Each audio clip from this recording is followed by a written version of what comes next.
जैसा प्रश्न होगा वैसे ही उत्तर भी आ रहा है।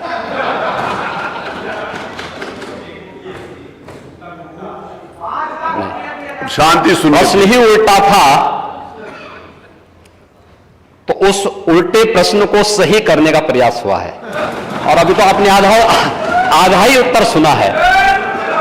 पूरा सुनेंगे तो संभवतः पिछला इतिहास याद आने लग जाएगा। महोदय, माननीय सदस्य ने बहुत महत्वपूर्ण मुद्दे की ओर ध्यान आकर्षित किया है और सरकार इसको लेकर के पहले से ही अवेयर थी। अंतर विभागीय समन्वय से संचारी रोग नियंत्रण के लिए आपने केवल डेंगू की बात की है। जब वेक्टर बॉर्न डिजीज की हम बात करते हैं तो केवल डेंगू उसमें नहीं आता है। वर्मा जी, आप तो चिकित्सा शिक्षा के मंत्री रहे हैं ना, तो केवल डेंगू नहीं आता उसमें, मलेरिया भी है, चिकुनगुनिया भी है, कालाजार भी है। इन सभी से संबंधित वेक्टर बॉर्न डिजीज हो या फिर वाटर बॉर्न जल जनित हो या फिर विषाणु जनित कोई भी बीमारी हो, इनके उपचार के लिए सरकार के स्तर पर एक समन्वित प्रयास किया गया है।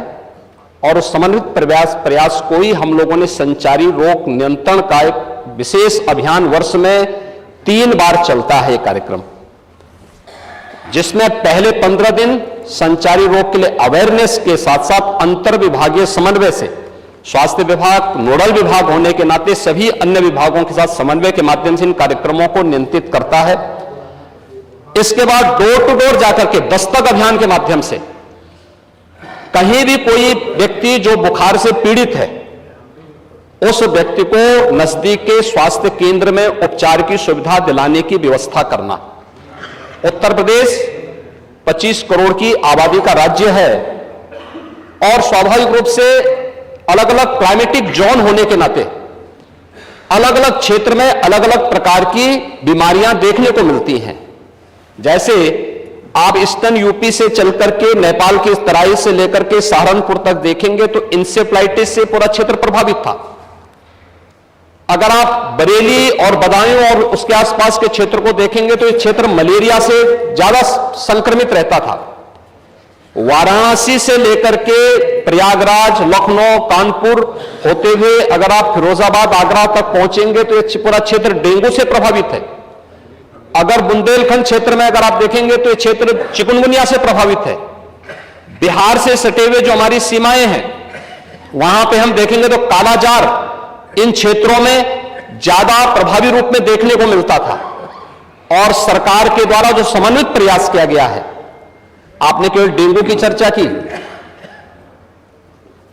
बीमारी डेंगू पूरी तरह नियंत्रण में है और सरकार के द्वारा समय पर उठाए गए कदमों का परिणाम था। एक प्रकार का फ्लू हो गया है, फ्लू है, आता है, इसका एक अपना एक साइकिल इसका होता है। लेकिन मुझे आश्चर्य होता है कि जो सदस्य यहां पे प्रश्न उठा रहे थे, एक बहुत सीनियर सदस्य हैं, वो तो जब चिल्ला रहे थे तो मुझे उनके स्वास्थ्य की भी चिंता हो रही थी, रविदास मल्होत्रा जी की। उसको आपने जो बात कही है वह ब्लड ट्रिप नहीं था, उसको प्लेटलेट्स कहते हैं, ठीक है ना, प्लेटलेट्स कहते हैं। और वह पर्याप्त मात्रा में हर जनपद में आज के दिन पे उपलब्ध है। ब्लड सेपरेटर यूनिट, पहले होता क्या था कि हम होल ब्लड चढ़ाते थे। हर एक पेशेंट पे होल ब्लड की आवश्यकता नहीं, खासतौर पर वायरल जनित जो बीमारियां होती हैं जिसमें डेंगू है या बहुत सारे ऐसे वायरस आते हैं जो प्लेटलेट्स काउंट को कम करती हैं। उन स्थितियों में प्लेटलेट्स की अतिरिक्त आपूर्ति के लिए उस व्यक्ति को उसको बाहर से चढ़ानी पड़ती है। इसके लिए हर जनपद में ब्लड सेपरेटर यूनिट दी जा चुकी है, वे काम करनी शुरू की है। वहां पे हर जगह सरकार के स्तर पर बेहतर प्रयास हुआ है। और जहां तक नेता प्रतिपक्ष के द्वारा यह कहा जाना कि साहब प्राइवेट हॉस्पिटल में, याद रखना डबल इंजन की सरकार है, ये केवल बोलती नहीं करके दिखाती भी है। प्रदेश के अंदर 10 करोड़ लोगों को आयुष्मान भारत और मुख्यमंत्री जन आरोग्य योजना के अंतर्गत 5 लाख रुपए सालाना स्वास्थ्य बीमा का कवर भी ये सरकार उपलब्ध करा रही है। और किसी भी पैनल्ड हॉस्पिटल में, वह सरकारी हो, सरकारी में सारी सुविधाएं फ्री में है, लेकिन किसी भी प्राइवेट हॉस्पिटल में जाता है तो वहां वे सुविधाएं मिल रही हैं। और ये पूरा सदन गवाह है कि हर माननीय सदस्य को इस सदन के द्वारा अपनी निधि से ही 25 लाख रुपए सालाना देने का अधिकार दिया गया है। और यही नहीं, मुख्यमंत्री राहत कोष से हम चेहरा देख करके पैसा नहीं देते हैं। कोई भी व्यक्ति जो भी आवेदन करता है, कोई भी पीड़ित हो, उसकी जाति, उसका मत, उसका मजहब नहीं देखा जाता है, बल्कि वो पीड़ित राज्य का नागरिक है।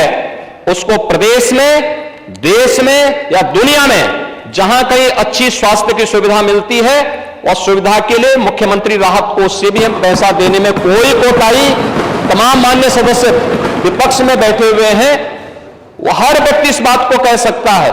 उनके प्रस्ताव आते हैं बिना किसी भेदभाव के, हमने उसके लिए भी धनराशि उपलब्ध कराई है। आयुष्मान भारत और मुख्यमंत्री जन आरोग्य योजना भी है। हम आभारी हैं आदरणीय प्रधानमंत्री जी के, जिन्होंने आयुष्मान भारत जैसी योजना दी, जिसमें हर गरीब से गरीब व्यक्ति भी आज अपना उपचार किसी भी अच्छे कॉर्पोरेट हॉस्पिटल में भी करा सकता है, और देश में भी करा सकता है, दुनिया में भी कहीं करा सकता है। हर वर्ष की सुविधा उसको मिली है। मुख्यमंत्री जन आरोग्य योजना की सुविधा भी उसे दी गई है। इसके अलावा माननीय विधायकों को भी 25 लाख रुपए तक खर्च करने का अधिकार दिया गया है। और इसके साथ ही मुख्यमंत्री राहत कोष भी उसके लिए उपलब्ध है। इसलिए समस्या केवल इस बात की नहीं कि हम समस्या के समाधान की ओर जाएं, समस्या केवल हर मुद्दे का राजनीतिकरण करके समाज में अव्यवस्था पैदा करना, लोगों में असंतोष पैदा करने का जो कुत्सित प्रयास किया जाता है, वो तो कोरोना कालखंड में भी लोगों ने देख लिया था, जब आप लोग बहका रहे थे लोगों को कि वैक्सीन मत लगाना, ये मोदी वैक्सीन है, और लोगों को गुमराह कर रहे थे। परिणाम क्या है? मोदी जी के शासनकाल में, उनके मार्गदर्शन में हमारे वैज्ञानिकों के द्वारा बनाई गई दोनों वैक्सीन दुनिया की सबसे प्रभावी वैक्सीन है। दुनिया के अंदर तमाम देशों में कोरोना महामारी के मामले बढ़ते हुए दिखाई दे रहे हैं। भारत में कोरोना कंट्रोल है और उत्तर प्रदेश में भी पूरी तरह नियंत्रण में है, कहीं कोई समस्या नहीं है। सरकार आपके द्वारा उठाए गए मुद्दों पर पूरी तरह सतर्क है, और अब तो इसके मामले वैसे भी समाप्ति की ओर है।